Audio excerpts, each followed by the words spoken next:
বিটিআৰতে অধিৱেশন পাতিলে কিন্তু বিটিআৰৰ সমস্যা সমাধান কৰাৰ কাৰণে ইয়াত কোনো ৰোড মেপ ৰাজ্যপালৰ ভাষণত নাই। Challenge accepted, challenge is accepted. যে ভাৰতৰ শ্ৰেষ্ঠ ৰাজ্য বা ভাৰতৰ ভিতৰত ১ নম্বৰ ৰাজ্য কৰিম বুলি আমাৰ অসমৰ মুখ্যমন্ত্ৰী হিমন্ত বিশ্ব শৰ্মা ডাঙৰীয়াই সদায় আমি কৈ থকা শুনিবলৈ পাওঁ। ইয়াৰ আগৰ সৰ্বানন্দ সোণোৱাল ডাঙৰীয়াইও কয় যে অসম ভাৰতৰ শ্ৰেষ্ঠ ৰাজ্য কৰিম, কিন্তু কাৰ্যত অসম আজি ভাৰতৰ কেই নম্বৰ ৰাজ্য? আমি দেখোঁ যে আজি যদি মই এটাকে চাওঁ, যদি আপোনাৰ ৰিজাৰ্ভ বেংকৰ ডকুমেণ্ট চাওঁ, আজি যদি বেলেগ বেলেগ ইউডাইছৰ ডকুমেণ্ট চাওঁ শিক্ষাৰ ক্ষেত্ৰত, যদি আমি SDGৰ ইণ্ডেক্স চাওঁ, তেতিয়াহ'লে দেখিবলৈ পাওঁ অসম ভাৰতৰ ভিতৰত ১ নম্বৰ হ'ল প্ৰসূতি মৃত্যুৰ ক্ষেত্ৰত। সন্তান জন্ম দিওঁতেও আমাৰ মাতৃসকল মৃত্যুৰ ক্ষেত্ৰতে আজিৰ দিনটো ভাৰতৰ ভিতৰত অসম ১ নম্বৰত আছে।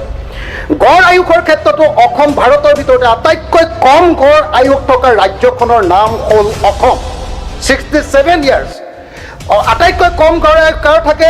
যিবিলাক মানুহে ভালকৈ খাবলৈ নাপায়, যাৰ দৰিদ্ৰতাৰ পৰিমাণ বেছি, সেই ৰাজ্যৰ মানুহৰে আটাইতকৈ গড়, আৰু অসম ভাৰতবৰ্ষৰ ভিতৰতে আটাইতকৈ কম গড় আয়ুস থকা ৰাজ্য। নৱজাতকৰ মৃত্যুৰ ক্ষেত্ৰত, ইনফেণ্ট মৰ্টেলিটি ৰেটৰ ক্ষেত্ৰত গোটেই ভাৰতবৰ্ষৰ ভিতৰত আজিও অসম ভাৰতবৰ্ষৰ ভিতৰত তৃতীয়। দৰিদ্ৰতাৰ ক্ষেত্ৰত গোটেই ভাৰতবৰ্ষৰ ভিতৰত আমি পঞ্চম। এইবিলাক হ'ল handbook of statistic of Indian state. তাত এইবাৰৰ লেটেষ্ট যিটো ভাৰ্চন তাত আহিছে ৰিজাৰ্ভ বেংক অফ ইণ্ডিয়াই এই তথ্য আমাক দেখুৱাইছে যে আমি আজিৰ দিনটোত ভাৰতবৰ্ষত ইমান তলত অৱস্থান গ্ৰহণ কৰি আছোঁ। মাধ্যমিক পৰ্যায়ত ড্ৰপ আউট আধাতে স্কুল অৰাৰ ক্ষেত্ৰত আমি দেশৰ ভিতৰতে মাধ্যমিক স্কুলৰ ক্ষেত্ৰত আমি নাম্বাৰ 1, অথচ আটাইতকৈ দক্ষ বোলে শিক্ষামন্ত্ৰী আমাৰ মুখ্যমন্ত্ৰীজন আছিলে বুলি কয়। আটাইতকৈ বেছিকৈ ড্ৰপ আউটৰ ক্ষেত্ৰত মাধ্যমিক ক্ষেত্ৰত আজিৰ দিনটোতো আমি গোটেই দেশৰ ভিতৰতে ১ নম্বৰ। উচ্চ শিক্ষাত নামভৰ্তিৰ ক্ষেত্ৰতো আমি গোটেই ভাৰতবৰ্ষৰ ক্ষেত্ৰত উচ্চ শিক্ষাত নামভৰ্তিত আমি তলত, একেবাৰে নিম্ন স্থানত আমি আছোঁ। এই গোটেইবিলাক ইউডাইছ 2023-24 ৰিপৰ্টত এই কথা কোৱা হৈছে।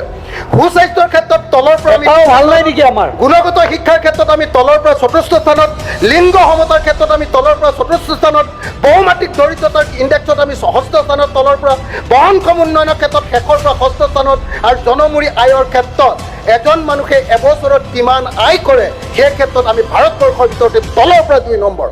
আৰু মাধ্যমিক বিদ্যালয়লৈ নোযোৱা শিক্ষাৰ্থীৰ ক্ষেত্ৰত আমি কেন্দ্ৰীয় চৰকাৰৰ শিক্ষা মন্ত্ৰালয়ৰ শেহতীয়া ৰিপৰ্ট অনুসৰি আমি ভাৰতবৰ্ষৰ ভিতৰত তৃতীয়। আমাৰ আটাইতকৈ বেছি মাধ্যমিক বিদ্যালয়লৈ নোযোৱা ছাত্ৰ ছাত্ৰীৰ সংখ্যা। গতিকে মই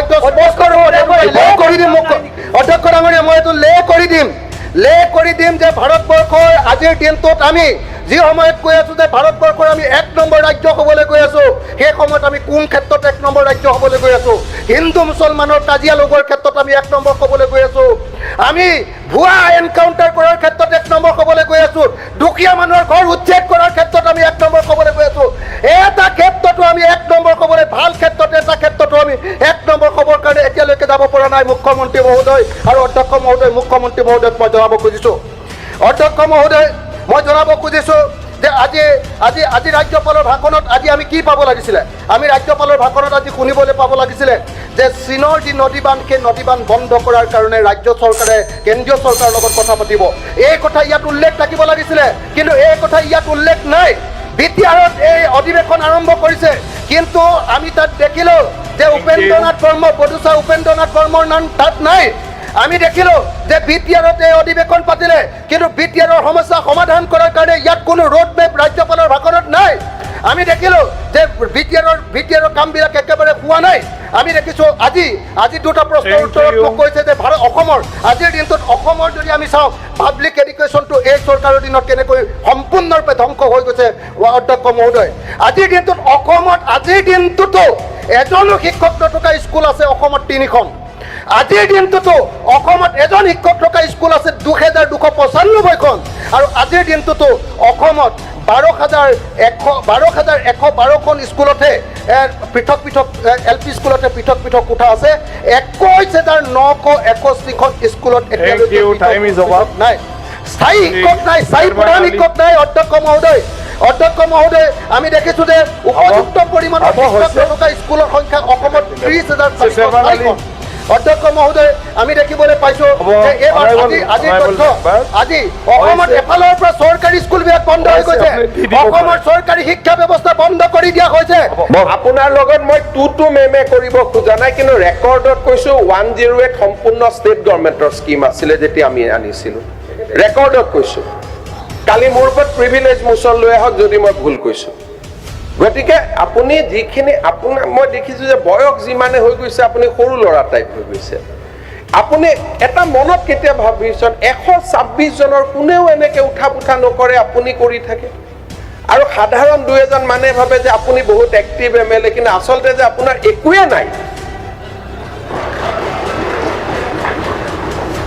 ইউ হ্যাভ নাথিং আপুনি যদি ইন্টেলেকচুয়ালি চাব যে একো যায় আপুনি খালি ভুল তথ্যবিলাক দি থাকে ইটো হিটো এতিয়া কৈ দিলে এনএক্সএম সেন্ট্রাল গভৰ্নমেন্টৰ হৰি 108 was a state government scheme give credit to Tarun Gogoi তো আপুনি টেটৰ শিক্ষক ইটো was a state government আপুনি মনত কৰকচোন টেটত যেতিয়া শিক্ষক নিযুক্তি হৈছিল আপুনি লৰাবিলাকক গৈ কি কৈছিল এই তত 9 মাহৰ চাকৰি সব শেষ হৈ যাব কৈছিল না নাই কওকচোন আপুনি যিমান এতিয়া সেই কন্টেক্সুৱেল শিক্ষক এতিয়া কন্টেক্সুৱেলে হৈ আছে আপুনি কৰিব পৰা নাই এইটো আপোনাৰ দিনত স্কুল কমিছে স্কুল বহা নাই চৰকাৰী স্কুল আপোনাৰ ঘৰত প্ৰাইভেট স্কুল হৈ গৈছে আপোনাৰ ঘৰৰ মানুহে প্ৰাইভেট স্কুল খুলিছে প্লিজ যেতিয়া কোনেও একো কৰিব নোৱাৰে যেতিয়া এজন মতা মানুহ খুব দুৰ্বল হয় তেতিয়া তেওঁ মাইকী মানুহক আক্ৰমণ কৰিব আৰম্ভ কৰে আপোনাৰ মই যদি কওঁ আপোনাৰ পৰিবাৰে বিবুৰা কলেজত কেনেকে চাকৰি পাইছিল মইতো আজিলৈকে কোৱা নাই গতিকে ক'ব লাগে এইটো সময়ত আপুনিও চ্যালেঞ্জ ঠিক আছে এই দিনাখন ইণ্টাৰভিউত মই আপোনাক আগত কওঁ আপোনাৰ পৰিবাৰতকৈ চোকা ছোৱালীক পিছ পেলাই থৈ চাকৰি দিয়া হৈছিল পেপাৰত ওলাইছিল ৰেকৰ্ড আছে মই আজি চ্যালেঞ্জ ইজ একসেপ্টেড আন্দোলনকাৰী চেণ্ডেল পিন্ধা আন্দোলনকাৰী মানুহ এজনে যেতিয়া চানমাৰিত মাটি কিনে সেই প্ৰশ্নৰ উত্তৰ কোনে দিব বিপ্লৱ আপোনাতকে মোৰ শ্ৰীমতীয়ে বেছি দৰমহা পায় কৈ আছো আপোনাতকে মোৰ শ্ৰীমতীয়ে বেছি দৰমহা পায় অকল পলিটিক্সৰ পৰা যিমান প্ৰপাৰ্টি অসমত হৈছে অসমত কোনো মানুহে হোৱা নাই আপুনি যিমানে মোক গালি পাৰিব অখিল ভাই শুনক অখিল গগৈ ডাঙৰীয়া এইটো ভগৱানে বিচাৰ কৰিব বিপ্লৱ শৰ্মা কমিটিত মোৰ নাম নাই আপোনাৰ নাম আছে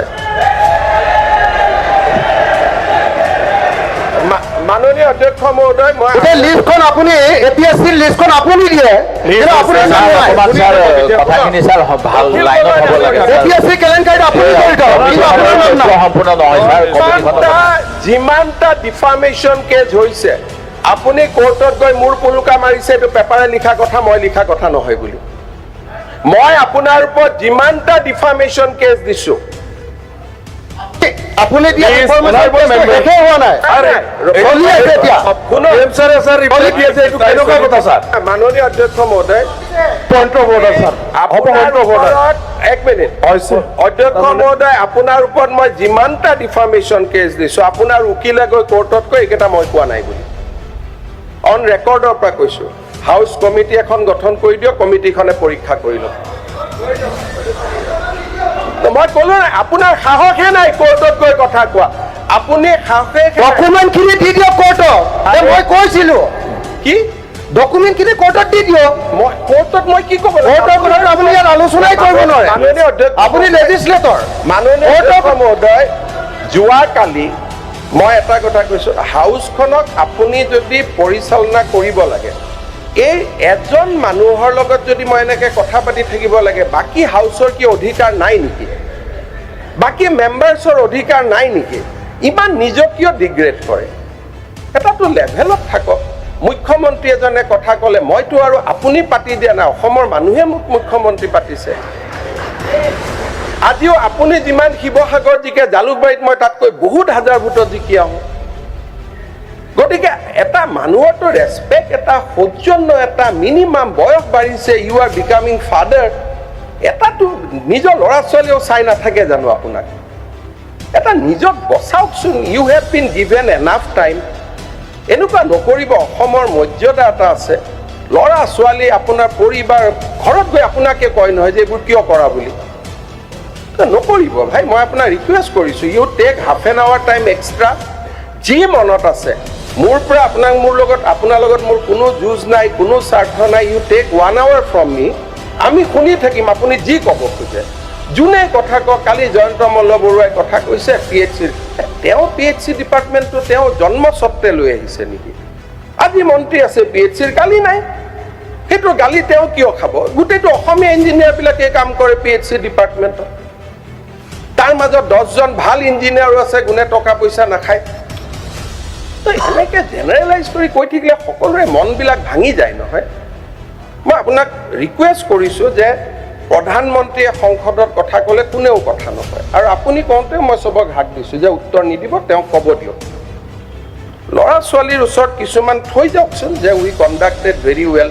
প্ৰমোদ গগৈ ইয়াত আছিলে, আপুনি যিটো সমষ্টিৰ পৰা প্ৰতিনিধিত্ব কৰিছে তাৰ MLA আছিলে Pramod Gogoi.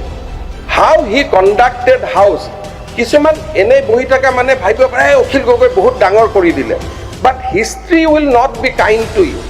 History will be kind to you, those who has give good speech, recorded speech. কাবাৰ ঘৈণীয়েকৰ কথা কয় নেকি? You arrest her. কিবা যদি ভুল কৰিছে, কাৰোতো সাহস হোৱা নাই আজিলৈকে কোৰ্টত গৈ কেছ এটা কৰা যে she is doing illegal. এজনী মানুহক কিমান কৰে? 2009ত আপুনি মোৰ জন্মৰ বাচ্চাটোক গাড়ীখনৰ কথা কৈছে, আজি হাউচৰ চবৰে গাড়ী এখন একেখন গাড়ী। মই আজিও মনত বহুত দুখ পাই থাকোঁ। আপুনি মোৰ 2 বছৰীয়া ছোৱালীজনীক যিটো কৰি থৈছে নহয়, নাপায় ইমান কৰিবৰ কাৰণে। আৰু ময়োতো এনেকৈ থিয় হৈ থকা নাই। I have also' done something for the society. ছোৱালীজনীক দেখিলে I cried how many nights looking at her. সৰু ছোৱালী এজনীক আপুনি, তাইৰ বয়স তেতিয়া 2 বছৰ 3 বছৰ হৈছিল। আপুনি মনত ৰাখিব, মই আপোনাক তথাপিতো আই টক টু ইউ, তথাপিতো আপোনাক মই মাতি লৈ যাওঁ, তথাপিতো নিয়মমতেতো মোক ঘৰত গালি পাৰে, মানুহজনৰ লগত কিয় কথা পাতিছা। যেতিয়া আপোনাৰ লগত মই কথা পাতোঁ ৰাতি গৈ ঘৰত, I have to give answer যে why I am talking to you. আজি কাৰ গাড়ী নাই? যিখন গাড়ীৰ কাৰণে আপুনি মোক ছোৱালীজনীক ধৰিছিলে, আজি জয়ন্ত বৰুৱাৰ পৰা সৰু সাংবাদিক এজনলৈকে, সৰু বিধায়কে, কোনে সেইখন গাড়ীত নুঘূৰে মোক কওক। আজি আপোনাৰ গাড়ীখনৰ কোৱালিটি লওক আৰু সেই সময়ত মই চলোৱা গাড়ীখন মিলাই চাওক।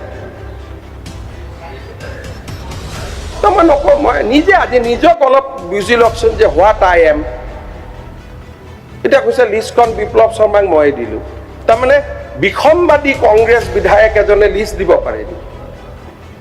তেতিয়া মই বিসম্বাদ কৰি থকা মানুহ এটা, মোৰ চিকিউৰিটি উঠাই লৈ গৈছে, মোৰ ভাইটিক ট্ৰেন্সফাৰ কৰিছে, সেইজন মানুহে গৈ লিষ্ট দিব পাৰে? Do not go' to a certain level.